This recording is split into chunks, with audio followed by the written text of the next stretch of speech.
कि मणिपुर की इलेक्शन को रुकवाइए कम से कम। क्या था कि बीरेंद्र सरकार और भारत सरकार ने उनके पीछे फिर एफआईआर भी लगवा दिया ताकि वो मेरे इशारे पे नाचते रहे और मेरा काम भी करते रहे और माहौल को बिगाड़ते भी रहे। क्या वो जो गांजा अफीम जो ड्रग्स जो क्या आपके बच्चे उसको इस्तेमाल नहीं करेगा? क्या सिर्फ मणिपुर के लोग इस्तेमाल करेगा? क्या मैं भारत के हिस्सा नहीं हूँ? क्या मैं इस देश के नागरिक नहीं हूँ? नमस्कार, आज हमारे साथ हैं दिल्ली मैतेई कमेटी के सदस्य। जी, मेरा नाम हिजम राजेंद्र है। ये हमारा जो कैमरामैन, आपसे तो पहले से परिचय है। मैं ईवीएम हटाओ संयुक्त मोर्चा का भी फाउंडर भी हूँ और एक कोर मेंबर से भी एक हूँ। सर, हमारा सीधा सवाल है कि सर, चुनाव की घोषणा हो चुकी है और मणिपुर से खबरें आती रहती है कि वहाँ हालात सही नहीं हैं। आप खुद वहाँ से हैं, तो सर क्या इस पर कहेंगे? देखिए, मैं खुद वहाँ के हो या ना हो, मैं भारत का नागरिक तो हूँ कम से कम। मणिपुर में 2 चरण में चुनाव का घोषणा कर दिया गया। मणिपुर का कुल वोटर जो है करीब 25 लाख है। पॉपुलेशन है 32 से लेकर के अभी 35 लाख के करीब है। करीब जो है 1.5 लाख लोग जो है बेघर हो चुका है, यानी कि डिस्प्लेस्ड हो चुका है। कुछ तो जंगल में है, जंगल में अपनी जो टेम्पररी शेड बना करके रुका हुआ है, जो बर्मा बॉर्डर में है।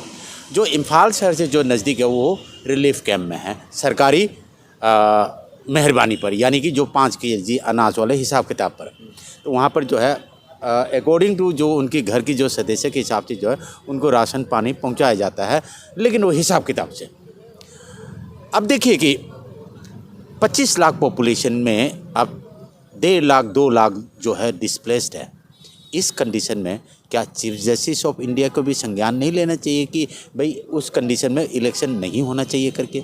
चीफ इलेक्शन कमीशन ने चीफ जस्टिस ऑफ इंडिया ने एक चीज़ तो वो ज़रूर अच्छा किया था कि जो JNK वाला मुद्दा पर, ताकि वहाँ पर जो है पहले जो है अब स्टेट तो रीइंस्टेट करवाइए, तभी इलेक्शन कंडक्ट करवाइए। ये तो बहुत अच्छी बात है। 1991 में राजीव गांधी एसोसिएशन में जो है तमिलनाडु में इलेक्शन पूरा भारत का जो 6 महीने के लिए जो है पोस्टपोन हुआ था। जैसे उड़ीसा में जो साइक्लोन हुआ था उसमें जो है इलेक्शन पोस्टपोन हुआ था। मेरा आग्रह है देश की नागरिकों से, सशक्त नागरिकों से, देश की जो ऊंचे पद पर ऊंचे ओहदे पर बैठा हुआ अधिकारियों से मेरा आग्रह है कि मणिपुर की इलेक्शन को रुकवाइए कम से कम सिचुएशन तो आप नॉर्मलसी पे लेकर के आइए। मणिपुर आज के दिन पर जैसे 3 मई को थे वो आज के दिन पर जैसे ना हो तो भी, मतलब वहाँ चुनाव की स्थिति बिल्कुल भी अभी देखिए चुनाव की स्थिति में मणिपुर या वहाँ के नागरिक देखिए, करीब जो 10,000 हथियार जो है सोफिस्टिकेटेड वेपन जो है लूटा गया है या बांटा गया है, ये जनता बताएगा। मैं इसमें प्रश्न चिन्ह मैं रखता हूँ। जो सरकारी अधिकारी या सरकारी जो फोर्सेस है उनके पास होना चाहिए था जो मशीन गन, जो सोफिस्टिकेटेड क्या जो मैं तो नाम तो नहीं जानता, SLR, जो MMG वगैरह, जो सरकारी इसमें जो सिपाही को होना चाहिए था, वो जो है आज यूथ नौजवानों के हाथ में है।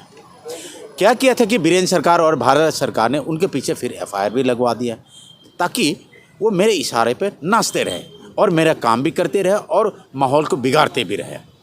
ये आपने कभी सुना है इस आज़ाद भारत में? मेरे ख्याल में जो है आज़ादी से पहले भी मैंने ऐसे कभी इतिहास में, मैं भी इतिहास बहुत अच्छे तरीके से पढ़ता हूँ, मैंने कभी सुना नहीं है। ये बहुत दुर्भाग्यपूर्ण है। भारत के नागरिक को आवाज़ उठाना चाहिए मणिपुर के लिए। देखो, मणिपुर में अब पहले तो सुनने में आया होगा कि वहाँ पर जो ड्रग की पेडलिंग होता है, वहाँ पर जो चरस की, गांजा की, अफीम की, वहाँ पर जो है वो पॉपी कल्टीवेशन होता है। ठीक है, ये सब कुछ हम मान लेते हैं। वो क्या मणिपुर के लिए आपने अलग छोड़ दिया क्या वो जो गांजा अफीम जो ड्रग्स जो क्या आपके बच्चे उसको इस्तेमाल नहीं करेगा? क्या सिर्फ मणिपुर के लोग इस्तेमाल करेगा? ये भारत के नागरिक ने ये मणिपुर के लिए आवाज़ नहीं उठाया। ये बहुत ही दुखदायक है। ये सर, आज 21 मार्च 2024 है। क्या आज की डेट में मणिपुर में नॉर्मल लाइफ चल रही है लोगों? बिल्कुल नहीं चल रहा है, बिल्कुल नहीं चल रहा है। मणिपुर में बिल्कुल नॉर्मल नहीं है। मैं आपके कैमरे के माध्यम से, आपके चैनल के माध्यम से मैं अपील करना चाहूँगा, मणिपुर में पहले नॉर्मल से लाइए, फिर इलेक्शन कंडक्ट कीजिए। देखिए, that is a democratic process. मैं जानता हूँ इलेक्टोरल डेमोक्रेटिक प्रोसेस है, वो एक न एक दिन होना बहुत ज़रूरी है। दैट वो पब्लिक वेलफेयर के लिए होते हैं।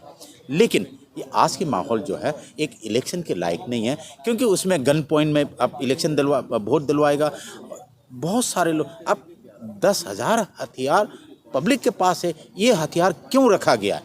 क्या सरकार चाहे तो इसको 2 दिन में इसको हथियार को कलेक्ट नहीं कर सकता? कर सकता है, लेकिन वो इलेक्शन में इस्तेमाल होने की संभावना है। इसको भारत के नागरिक बोलिए, नरेंद्र मोदी से बोलिए, चीफ जस्टिस से बोलिए, इलेक्शन कमिश्नर को बोलिए, कम से कम सोशल मीडिया पे एक बार आवाज़ तो उठाइए मणिपुर के लोग। क्या मैं भारत के हिस्सा नहीं हूँ? क्या मैं इस देश के नागरिक नहीं हूँ? अगर भारत के नागरिक, अगर मुझे आपका देश के नागरिक समझता तो हमें आपसे ये मदद चाहिए। तो आपने सुना, मणिपुर से आए हुए हैं दिल्ली में तय कमेटी के सदस्य, और इन्होंने जो है मणिपुर की आज की स्थिति जो है 21 मार्च 2024 में वहाँ क्या हालात हैं उस पर बता रहे हैं कि इन हालातों में वहाँ चुनाव नहीं हो सकते हैं।